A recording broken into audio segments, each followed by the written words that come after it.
Hi, Carol Beringer here, and welcome back to another episode of Amazing Movement. And I call it Amazing Movement because it's very unremarkable movements with remarkable benefits. So it's simple, it's something that you can do at your leisure. It only takes a couple of minutes. It's not adding to like, oh, I should do this. You know, we don't want to should on ourselves. We just want to enjoy movement and enjoy our body and all the planes of motion that it's meant. Today we're going to focus on side bending, which we don't do really in life ever, except if we probably side bend and twist to pick things up, where many injuries occur because we're not engaging the rest of our body properly. So we are going to side bend and twist, and that means we want to have our spine. So if you're comfortable sitting cross-legged, that's fine. If you need to put your legs out in front of you, if you need to pop something underneath your knees, we just want to make sure we're sitting on our sitting bones, those bony protuberances at the bottom of your pelvis.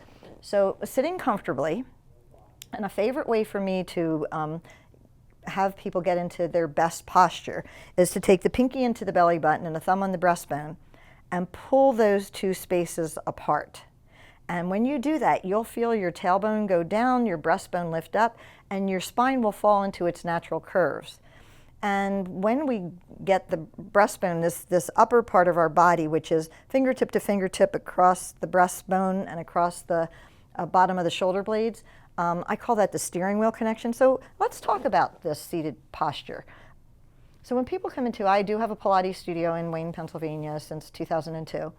And when people come in, I never know if they're going to come back after one session, so I try and give them many ideas and small things to do that will benefit them if I never see them again. So they drove in, and they're usually going to drive out. That's a seated posture. We sit for a lot of things, driving, eating at our computers, watching TV. So once your body gets into a better posture, you'll feel better. And it also puts your head back over your spine where it ought to be, because if we have forward head hang all the time, which we all have because everything's in front of us, that this puts a lot of load on the spine. And that once we bring the head back over the spine properly, our windpipe is like a straw. If your head's forward all the time, it's got a little kink in it. You're not getting all the air you could possibly get. And also there's tension. There's tendons that go from the back of your eyeballs to the back of your skull, where the skull meets the neck is called the occiput. There's tension. And so the chewing muscles also, for size, they're little, are the strongest muscles in your body, and they're really close to your brain. So all of these things, because our head makes everything happen, whether it's, snapping your fingers or wiggling your toes, everything starts here and travels through to your mechanoreceptors, which are what moves your body, the mechanical parts. And so we're going to start with seated posture. So the bottom of your spine, where you stand on legs that are wobbly stilts, is your pelvic floor. And to get engaged in your pelvic floor, if you're sitting in this position or you're sitting in this position, wherever you're comfortable, just rock side to side and find those bony protuberances. And if you were looking at his skeleton, the bony protuberances are down here, and sideways, your pubic bone and your tailbone are up a little higher, protected by those sitting bones, and they should be even across from each other for you to have proper posture. But most of us tilt one way or the other way or sideways, and we freeload into a spot, so that our foundation of our spine and our posture is often not even with the earth, which means we have a wobbly house. So if we start here, so think of your pelvic floor as a diamond shape, a tailbone, a pubic bone, and sitting bones. We're going to find the sitting bones first, and you're perched on top of those bony protuberances. Just pull your belly button back a little till you feel the weight shift, and where that shifts and ends is your tailbone. Now your tailbone's not touching the floor because, again, it's protected by the sitting bone. And then if you just pitch forward a little bit, where that weight ends is your pubic bone, also protected. But the muscles there are the foundation to stack your spine. So in order to engage those, pretend you have a handkerchief, those four bony landmarks, and you're going to lift the center of the handkerchief. So if you're sitting here and you pull up, you can see that gently I've pulled up. And it also engages your thigh muscles. So if you put your hands on your thighs and you just pull up, you'll feel a little bit of engagement and lightening. So the more that we lift up from there, the lighter we are on our feet, the lighter we are when we're sitting, we're lighter. And lighter feels better. Now, in between, and this one is the one if you don't remember anything else, the pinky and the belly button, thumb on the breastbone, as you pull those away, your abdominals, which go all around your torso, come in towards your spine and lift you up. And then we have this, 12 to 15 pound bowling ball on top of a toothpick on top of the upper body. So I call this a steering wheel connection. So the next time you get in your car, even if you're a passenger, you're forced to sit forward in your car. So find your sitting bones, find the breastbone up off the belly button, and then even hold on to a pretend steering wheel. And then I tell the clients to fix their rear view and side view mirrors, and if they can't see as they're driving home, even if it's 5 minutes, they've collapsed. And the more that you hold yourself up, the more you create endurance, and the more you feel better here than here. All right, so that's our connections.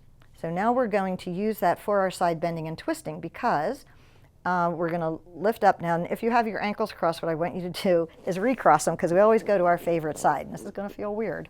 All right. Sitting bones, pubic bone, tailbone, pull up the little handkerchief, breastbone up off the belly button, and then another way to find this upper body, the steering wheel connection, put one hand and then the other behind your head and push your head against your hands and hands against your head. And this lifts everything up so much. Your head feels so much lighter. It aligns the windpipe. It pulls the head back over. It takes the tension out of the eyeballs. A lot going on here. Okay, so now we're just going to keep that posture and rest the palms on the knees. And the first thing we're going to do is twist, because we twist more than we side bend. So we want to find that endurance and intentional movement first. So we're going to pretend we're one of those spiraling barbershop things that starts at the bottom and infinitely goes up. So the sitting bones are the base, and we're going to start from the belly button, because normally if I said turn to your right, you'd turn your head. So we want to start working through the core, moving the spine. The head should always follow the spine. So we're going to go to your right, we're going to turn the belly button, then the breastbone, then the shoulders, and then continue with your nose to look over your shoulder. Exhale here. Take another breath. Inhale, fill with air. Exhale, see if you can grow taller with all those things in mind: belly button, breastbone, shoulders, and nose. One more breath. Inhale. Exhale all the air out. And as you inhale, bring back the belly button first, the ribs, the shoulders, and the eyes. You'll find you're going to want to lead with your head every time. Okay, so now we're going to the other side. Prepare with an inhale and move the belly button, the ribs, the shoulders, and the eyes, and exhale all the air out. We're going to make sure you have the weight equally distributed on your sitting bones. Inhale and exhale, lift and twist even further. Gently. Inhale and exhale, lift and twist. We can always get better. We don't want to go to where we're uncomfortable. We just want to feel the body movement. And then inhale, come back, belly button, ribs, shoulders, and eyes. Exhale. We're going to go one more time to each side.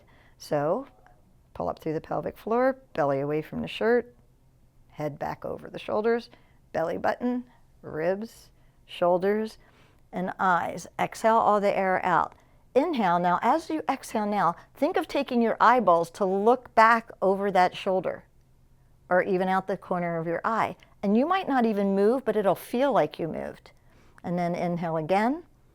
Exhale, wring all the air out of your lungs. And then come back, belly button, ribs, shoulders, and eyes. Last time in this direction. Belly button, ribs, shoulders, and eyeballs. And then look out the sides of your eyes. Maybe try to see your nose with the front eyeball. It actually, moving the eyes and like this resets your nervous system. So belly button, breastbone, shoulders, and eyes. So that's our twist. So you just think of growing taller and taller, and it just keeps moving, and it strengthens your core, because every time you exhale, air is meant to press the air out of your lungs and squeeze the stuff out of your lower intestines. But also, by sending more air out, Next, inhale brings more breath in. So when we do that driving posture and you're driving home, whenever you come to a stoplight or a traffic light, or a stop sign even, just inhale through the nose and exhale through a soft jaw, and that's like a mini meditation. All right, now we're going to switch the legs to go to the side bending. And again, if you're sitting with your legs out in front of you, just sit where you're comfortable, but that you're equally distributed on your sitting bones. Okay, I have to go to my not favorite side. Okay, we're going to take the hands out to the side. We're reaching now, we're going to see our thumbs and our periphery, because if they're back here, we're taking our spine into a different posture. And we want to keep the neutral spine with the curve behind the neck, through the rib cage, low back, and the tailbone naturally curls under unless it's been broken. So we're going to, looking forward out of the periphery, see your thumbs wiggle. And then lift your breastbone off your belly button, and then pretend you're pressing down on maybe 2 balls or tabletop, but you want to feel the engagement. And so we're reaching as if the fingertips are touching the opposite walls. We're going to go over like an airplane. So you're going to go to your right by lifting the left side up, and you're going to find your hand to touch the floor mat wherever you are, and you'll just keep reaching this arm. And it'll eventually turn, the top of the arm will turn in the shoulder socket, which will turn your palm to face downward.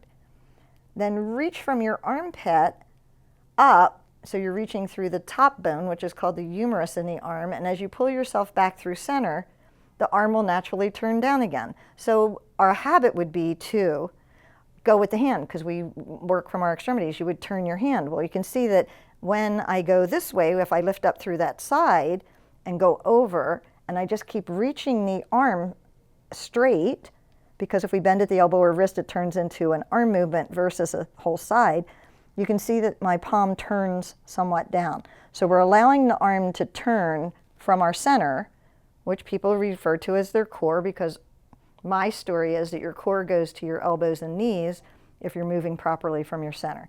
And we'll cover all those things in detail in further episodes. I don't want to overload anybody. I want to keep this simple so that you want to come back and do more. But just keep lifting the breastbone up off the belly button and following your body through space to the side. Now here, you might have this up, just soften the bottom shoulder, reach through the crown of the head, reach from your hip socket down there, through your armpit to your elbow, to your wrist, to your fingertips, and then lift that up. We're going to go one more time to each side, just because we don't side bend very often, so we're taking another movement here. Now you might find as you go over, this elbow is going to come down towards the floor maybe, but you're not collapsing. You're reaching through this top side, which will actually bring the bottom side in and up.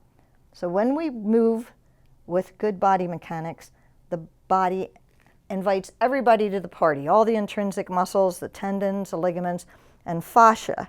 And if you're not familiar with what fascia is, did you ever think how your body is held together?